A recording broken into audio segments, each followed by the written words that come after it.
Good morning, everybody. This is Georgie Ann Bailey. I'm the Executive Director here at AIA New York State. With me is Cara Longobardi, who is our Education Coordinator. Probably, if you're joining us next year, Cara will be doing this program. She started with us a few months ago, and since I have a number of years of experience doing this quick rundown webinar, I thought maybe I'd do it for the last time. I'm sure I'll be involved with it, but this will be moving over to Cara. And Cara really is your contact for the conference. If you need anything, I know that you have her email address, and we're going to go through a couple of other contact issues for you to get you ready for the conference. First of all, I'd like to thank you for doing this. I know it's a commitment on your part, and without you, there really wouldn't be much of a conference. So we truly appreciate your efforts and the time that you put into this. Okay, and my screen is not moving. Leave it down. This one? Yeah. Just click the screen.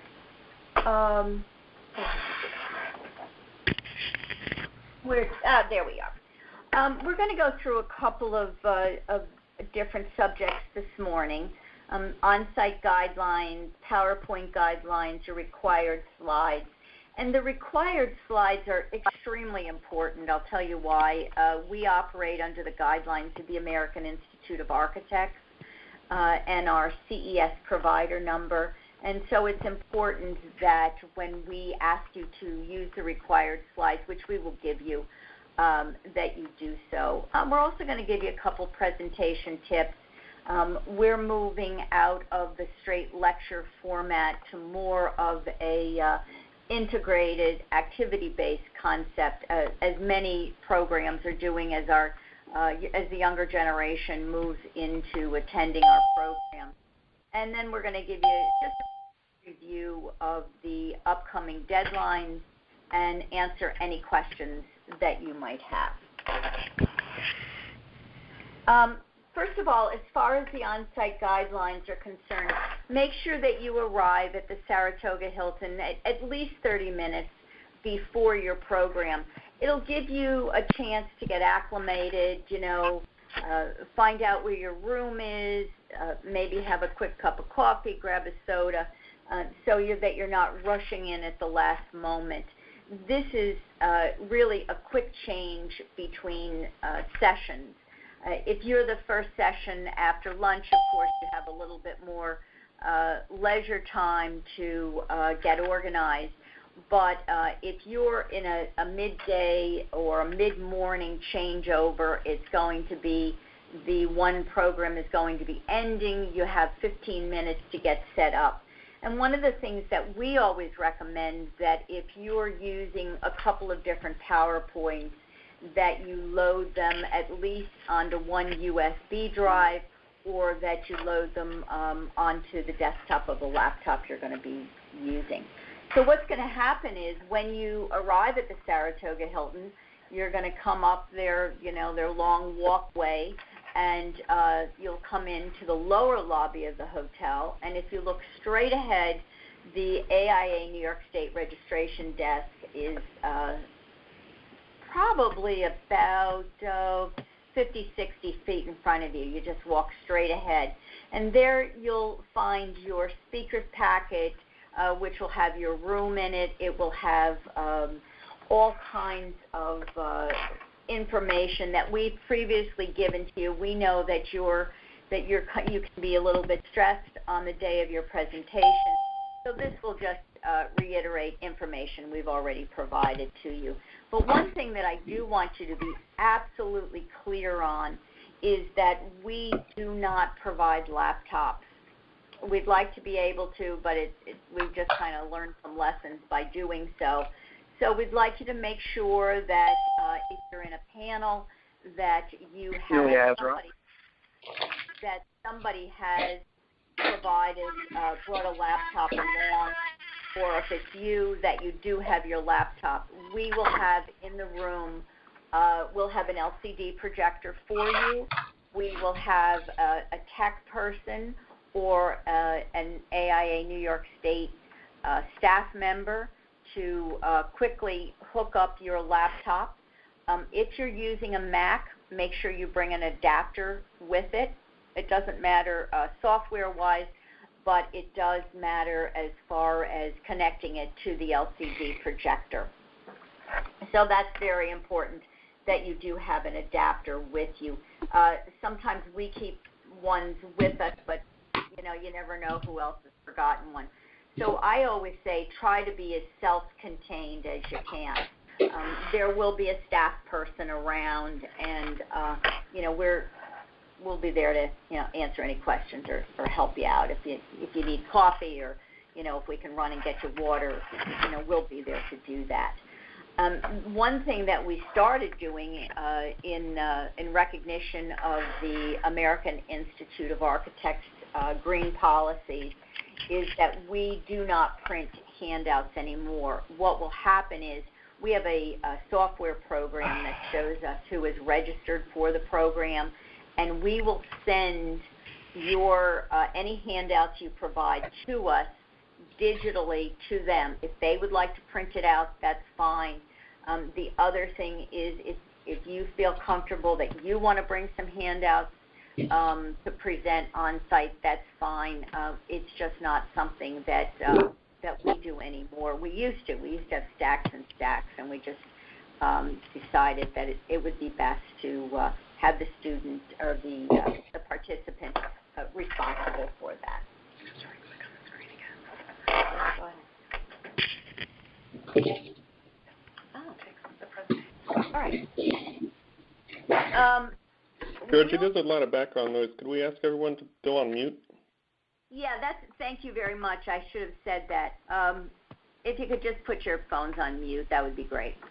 I'm also going to move this just a tad closer than we had it before.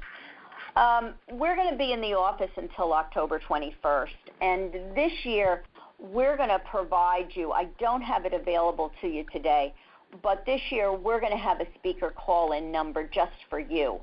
So if you're on your way or you're running late or it's after the 21st and we've already left to go to the Saratoga Hilton, you will be able to reach us using this number. Kara will have the cell phone with her, and you'll be able to contact us should you need any kind of assistance. The next thing that we're going to go through is the required slides. And I don't know if you're seeing this. They don't see it. Okay. No. Cancel. Okay, hang on one second. I just about ended this thing. They can't see that. Okay. One of the things that we're going to have to do, if you'll see at the bottom, you must put your program number. This is one of the required things. You can put your title on this slide, but make sure your program number is on there. You can find your program number on the AIA New York State website. They're very easy. They're right next to the listing of the time, and then you'll see it. They usually start with TH, FR, SA, or SU programs.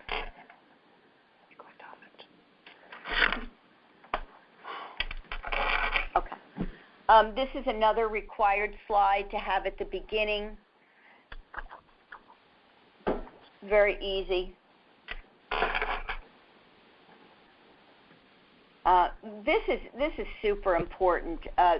We submit your program for you to the American Institute of Architects through our CES provider number.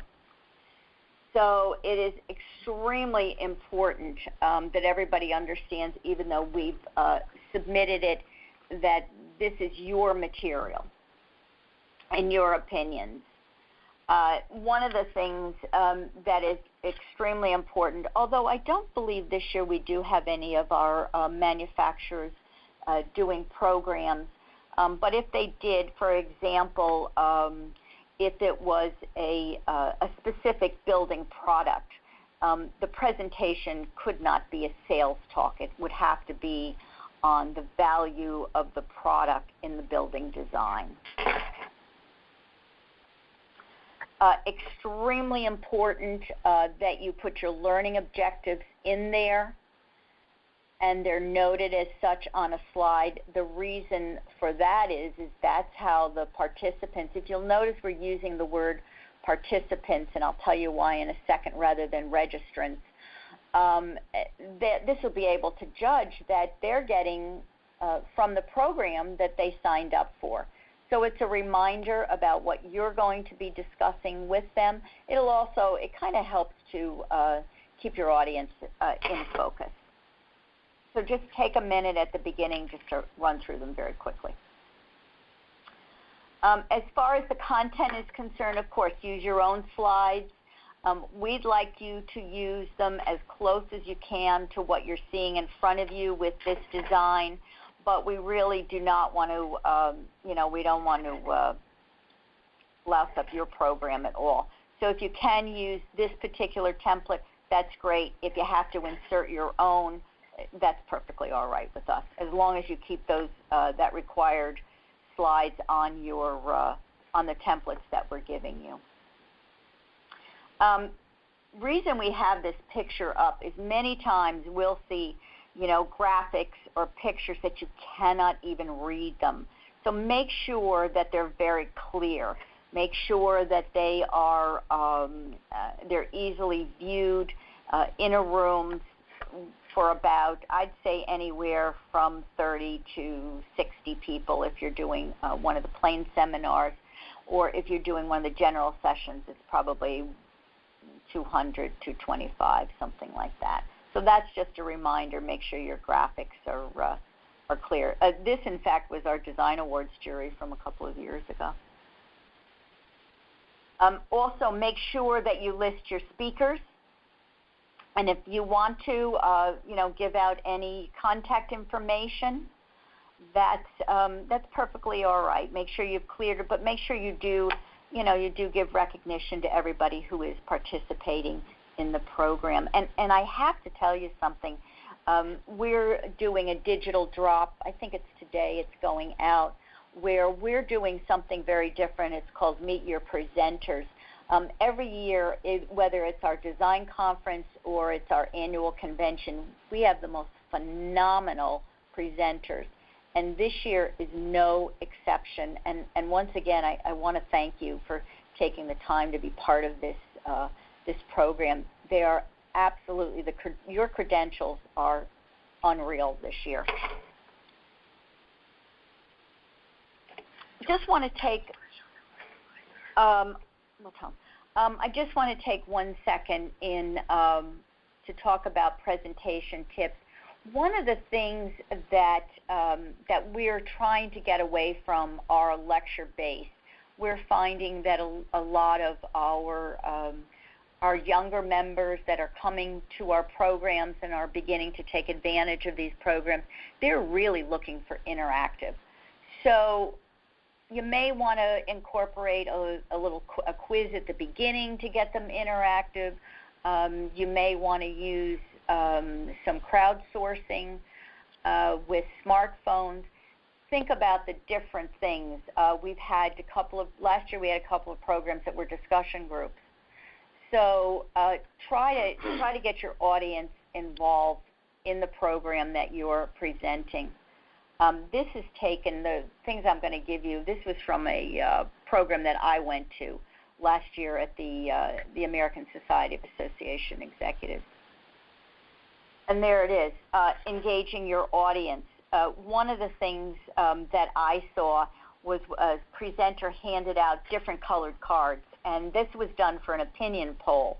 And what he did was, okay, everyone who thinks that green buildings are a good thing, hold up a red card. Everyone who thinks that green buildings are not a good thing, hold up a white card. And then what would happen is he would call on people to either defend the statement or disagree with it. It was phenomenal. And even people who normally didn't talk, hey, they would get out there and defend the statement. So that's one way to do it. The other way you can always do it, and I think everybody loves these, are case studies. And, you can break your audience down into different groups. You can have them count off 1 to 3. But these are all things that involve your audience. And there's also going to be architects in the room, and use their expertise. Pose a question that people may not agree with. But just to get that interactive, and you'll be surprised, number one, how quickly the time goes, and number two, how much people appreciate the opportunity to talk to you and have a one-on-one conversation with you. Several years ago, I took like a 3-day program on developing interactive presentations. And one of the things that they told us is they said you should lecture for 20 minutes and then do something else for the next 20 minutes. And that's true. It's tough to go beyond that sitting and listening. And I think with the age of technology, and we all keep those cell phones out, it's tough to keep people's attention. One of the things that you may also want to do is ask people to turn off their cell phones. At the very end, conclude it with, did you achieve your learning objectives? Don't be afraid to ask your audience. You can go back to your learning objectives. This is what we started with. This is what we said we were going to do. What do you think? Did we do it? Another technique that I've used several times is that if someone is asking me something that is totally off topic, rather than saying, well, you know what, I have to continue, what I always do is I use what I call a parking lot. And I'll either jot it down, or if there's an easel in the room, we'll put that parking lot subject over there. And then at the end of the program, I'll go back and just ask them, is there anything that I missed? You can do, and this is a great way to do a summary too. One of the things, we'll have evaluation forms passed out, and these are the things that will be on the evaluation form that we'll ask the individuals in your program. We no longer ask, was the room comfortable, because if 5 people are sitting together, 5 people will tell you no, or 5 people will tell you yes. We're really interested on the quality of the program. As I said, we have staff people roaming around, and people will tell us it's just too darn hot in here, or it's too cold. So we'll take care of that, but this is what your evaluation will look like. And I also want to tell you that the Institute is starting a new process where they will do audits of programs. Like, they may take 5 people out of your class once we upload their completion, and they may send them another evaluation. Oh, that was something else I wanted to mention to you before we move on. If anybody has any questions about continuing education, or how do I get my credit, we have, at the beginning of the program, we will either have a volunteer there to introduce you, or we will have a set of announcements. But if there's any technical questions on continuing education, if you'll just send them out to the desk after the program is over. If Kara is there and can't answer the question, she will email it to me, or in certain times during the day, I'll check to see if there's questions, and we'll get them out to everybody. If you're unsure about something with continuing it, it's just easier to let us handle it. Here's your upcoming deadlines. Some of them were either quickly moved through, or that they're coming up very, very fast.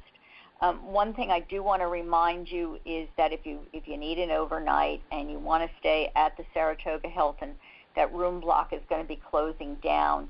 We do have, for Thursday night, we do also have a block of, I think it's 10 rooms, right next door at the Hampton Inn, which is absolutely gorgeous. As a matter of fact, I have staff people who say not that the Saratoga Hilton isn't nice, because it's a beautiful hotel. We even have staff people that are saying, "Could we stay over at the Hampton Inn?" So make sure that you have your transportation in place. Make sure that you have your accommodations taken care of. For those of you who have not been to Saratoga, Saratoga is a lovely, lovely little town, and everything is walkable. So if you find that you have to make a reservation at another hotel, although we do appreciate you making them at the Saratoga Hilton where we have a room block, I wouldn't worry about it. I think almost everything in Saratoga is walkable. If you are coming to stay with us for the conference, we're doing some fun stuff, new stuff this year. Friday night, we're doing the reception at the Hilton on the trade show floor, and then afterwards we're providing transportation over to a Josh Redman concert. It's a fabulous jazz concert over at Skidmore, or if you're a little bit more daring, we're having an architectural ghost tour that will leave from the hotel. And then afterwards, we have a sponsored wind down reception for anybody who has gone off to the concert. It's going to be, like dessert, coffee, and maybe some late night drinks. The other thing is, if you're just coming for the day, of course, you're our guest at the conference. You do have to tell Kara, though, because we have meal functions. One day we have a luncheon, and then another day on Sunday morning we have the Rise and Shine breakfast. We really have to know if you're going to be staying for those meals. If you are coming for more than one day, of course, we do ask that you register and take care of a registration fee. But if you're just coming for the day, of course, you're our guest. You're more than welcome to attend if you have the opportunity. Any other programs that are being offered that day. The only thing that we can't have you as our guest for is the Design Awards dinner. But if you're going to be there on Saturday night, please try to stay for the dinner. One other thing is that on Thursday they are something brand new for us. We're doing pre-conference programs. We have 3 outstanding programs. One of them is going to be on the new energy codes. One is going to be presented by the Lighting Research Institute. And the third one is going to be on sustainability. So there are 3 great programs. There are 6 and 7 LUs. If you're interested, you may want to go ahead and register for those programs. That's about all I have. Do you have any questions that I might answer for you? Good group. All right. If you do have a question that you think of something afterwards, feel free. Email Kara, email myself. There's Kara's contact information. We look forward to seeing you in Saratoga. And once again, I cannot thank you enough for being part of this year's Saratoga Design Conference. Georgie, this is Rick. I have one quick question, if I might. Yes, Rick. The deadline for PowerPoint submittals is on the slide and just related the 21st, Monday the 21st, which is also coincidentally the deadline for AI Nationals Phase 2 submittal for those of us who have been fortunate enough to get a happy, smiley face notification after the Phase 1 announcement, which means that there are a lot of people, if there are any, who are trying to do similar talks or even different talks who are going to have 2 deadlines on the same day right before Yom Kippur. Is there any way that the deadline can be extended a week? Sure. It absolutely can be extended a week with no problem whatsoever. I mean, a real deadline a week later instead of soft deadline, but, especially if people do have conflicts either because of upcoming holiday season or more importantly, national. Yes. That's no problem at all. And if you're going, if you're not going to make a deadline, we understand, you're busy. You're busy. Most of you are architects. Or involved in the profession in some way. So, just let us know what you're doing. If you need an extension, we're happy to work with you. Great. Thank you. Okay. Thank you, everybody. Have a wonderful day. Thanks, Georgia. Bye-bye. Hi, everybody. Bye. Bye-bye.